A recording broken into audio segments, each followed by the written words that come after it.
Hello, but it's the Midlands Outdoors. Welcome back to exploring the Black Country. Here at the Why Not pub, which is very interesting. As you can just see, the Why Not says there 1894. It's got a date onto there. And why this is really interesting, because many years ago all this area dated to collieries, coal mines. You had Beech Tree Colliery, which is on the side of me just over there. You had Oldnall Colliery, which is where we're heading to. Just imagine how far this pub really does date back to when the miners used to come here. Just imagine the sigh of relief when those miners left that mine to come and get a drink at this pub just right next to me.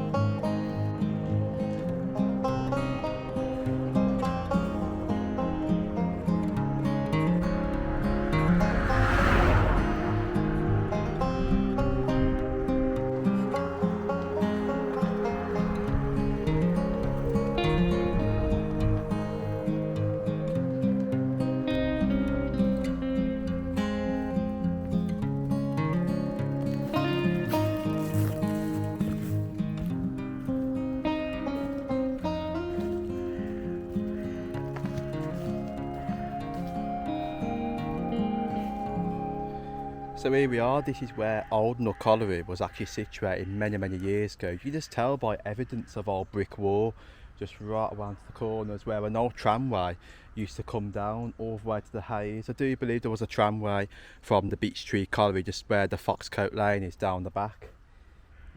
And this is where the Black Country originally gets its name, from all the collieries that was around the area.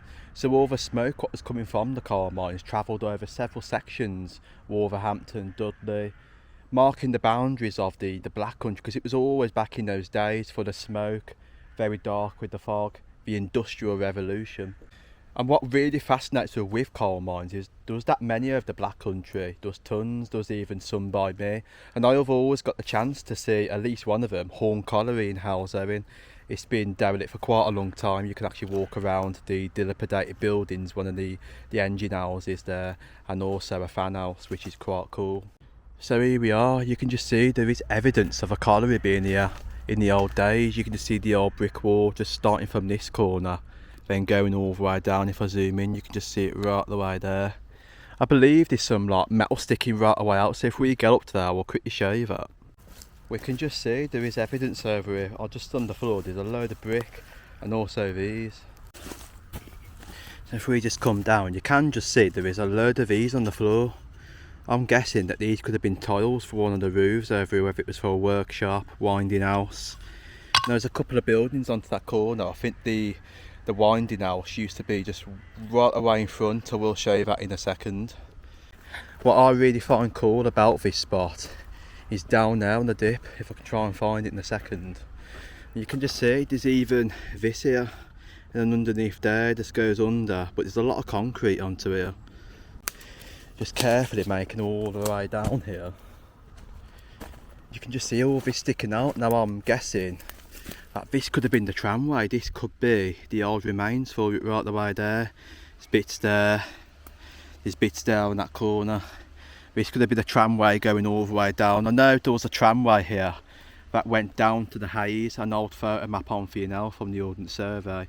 Went down to the Hayes. You had many collieries. You had Cradley Park Colliery, you had a coal mine by the Hayes down the bottom. There was some other works just right the way down the back onto there, so there's quite a lot in this area at the time. And obviously having Beech Tree Colliery behind, I thought sure there was a tramway that led somewhere to this section here once more. But to see that is really cool. If I just zoom in one more time, you can just see evidence of old stuff here from the coal mine from the past. Really cool. But you can just see all this land stretching all the way down. There possibly could have been buildings right around top of here. I know there is coal hills right around the back, which I'm showing you last. There's a nice little bit of a view up there as well. But this actually the other part of the remains just over to here. But you can just see these things sticking right the way out. This is really cool. There's one there. There's a big one over the back here. If I just move all the overgrowth, which you can just see, there's one there. There's one on the corner there. Make our way over here. It is really overgrown in sections. Over this little part here, got a massive brick wall, and you can just see there's even the other half of it there. But zooming in, there's another one right around the corner there. It's really old. It's far on for you now, so you can just see what was here quite back a bit, so you can see one of the wheels, which was possibly sitting where we are right now. But this is cool. Just found this. This could be off the old buildings. You do really quite find a lot over old coal mine remains. So you just see coming down on this side, it's like painted white. So you can just see very old wood just into the slots there onto that corner.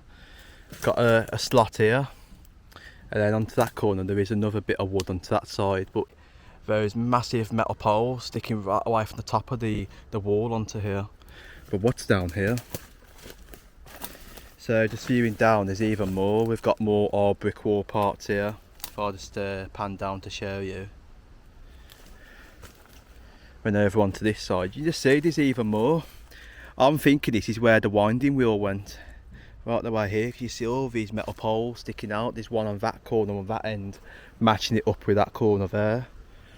And then down onto here, you've got this bit here. 1, 2, there's actually 3 little holes just onto the corner here. This is actually giving evidence of the mine from many years ago. So there is a bit of information about the coal mine which is over there, and the Beech Tree Colliery actually used to be called Foxcote Colliery in the very old days before it turned into that. Now formerly called the Foxcote Colliery, a shaft was sunk here by Sir Charles Holcroft in 1873. Initially this pit was beset with problems, and it was not until after the First World War that any significant production was achieved. Under a new ownership, coal from the Beech Tree pit was transported on the narrow gauge tramway, crossing Oldnall Road, past the old Nook Colliery and down the hill to the Hayes. So you could just see what I was on about. There was a tram line that went from Beech Tree all the way to where we are here, then all the way down to the Hayes, which is all the way down that path, and straight the way to the back.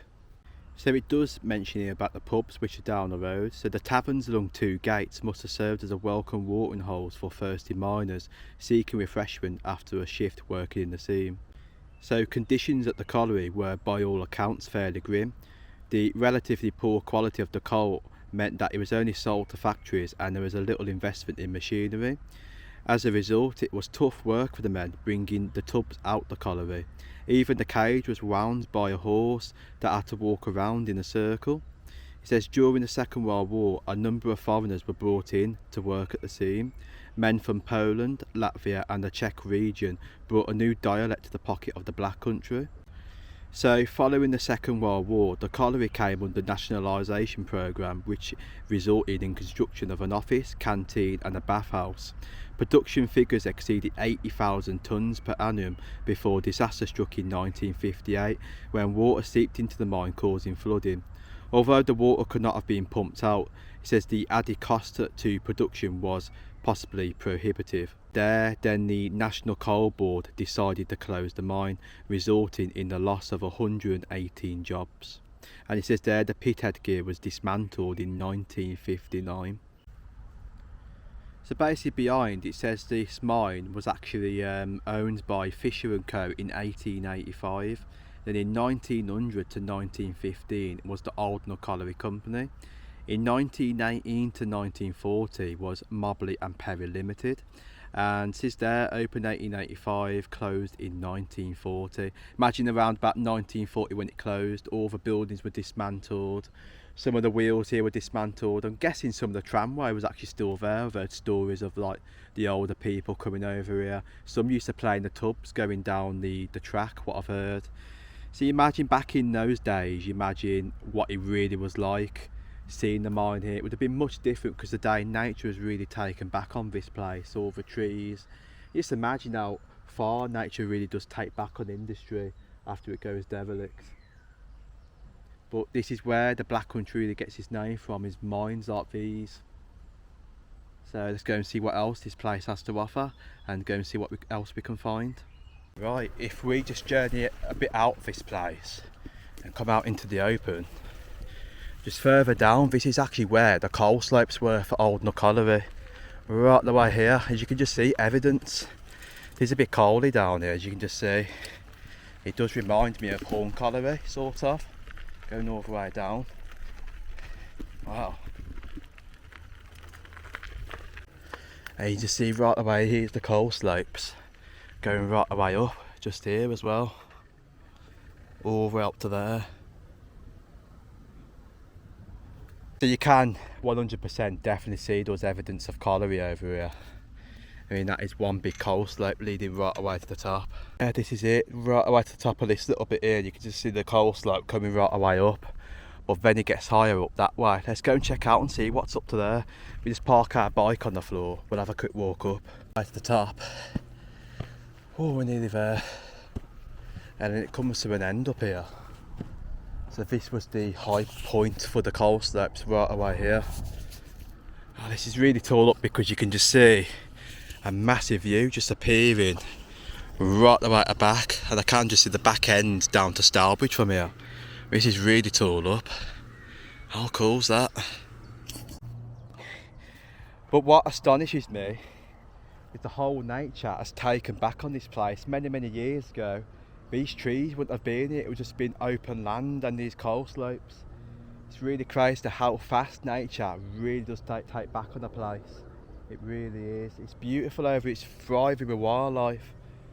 I'm going to see all the wildlife now, and also the wildflowers. You can just see these big massive daisy things sticking right away out. How cool is this? And all the flowers growing all the way down.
And then I noticed coming all the way down, you've got this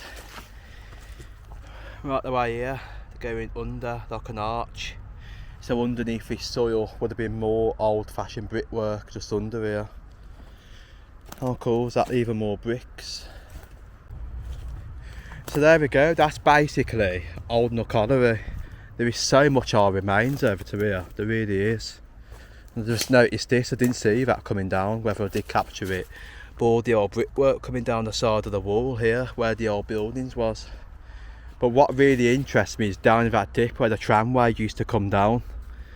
So here we are, it's a bit breezy, but right in the distance there where the trees are, that's actually where Beech Tree Colliery was actually situated, right away into there. So right, just a bit of wind, that's actually where Cradley Park Colliery was situated, in that woodland just right away at the back. That's actually where it was. So we are on the edge now of Old Nook Colliery, just on the edge here. But beautiful views, you can just see right away to the back areas of the Black Country, Dudley, Turner's Hill, right the way down to the dips in the back. You can see Rowley, really stunning view. So here we are down Foxcote Lane, just coming right way to the bottom and around. This was actually where Beech Tree Colliery was actually situated, right at the back here. So here's the woodland for it, going right the way to the corner, and there is something into here. So I think this here, what's gated all the way off, is Beech Tree Colliery bathhouse. Zooming right away in, just to there. And then somewhere up to there was actually where the colliery was situated, on top of that hill. I will put an old ordnance survey map on for you now so you can actually see that one more time. It is really interesting. So I can imagine that this building that's gated right away off does date back so old. Right away into there.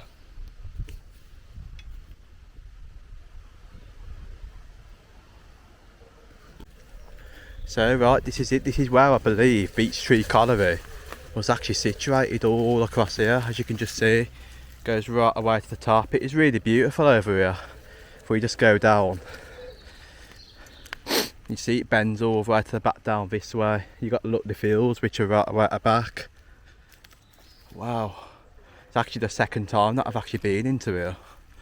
You see steps going right away to the top, and now I'm thinking those steps what I'm there were part of the colliery, just going right the way up from there and up to there. And you can just see well the coal hills. I'm just right around the corner. It does look very coaly, but right on top of that was actually Beech Tree Colliery. But yeah, it's just really fascinating to see. Many years ago that was industry here, and many people won't realise it until you look back at the old maps. This is why it's going down in a slope and very steep hills going right away to the top. It's really fascinating. But there you go, showed you Old Nook Colliery, showed you where Beech Tree Colliery was actually situated. Then you've got the Why Not pub in, which is right away behind down the road. But yeah, for the meantime, I hope you've enjoyed this one. Another great explore. I might go and check out some others across the Black Country, and we'll go and see what other relics we can find. Until the meantime, we're Midland Outdoors out. See you again soon.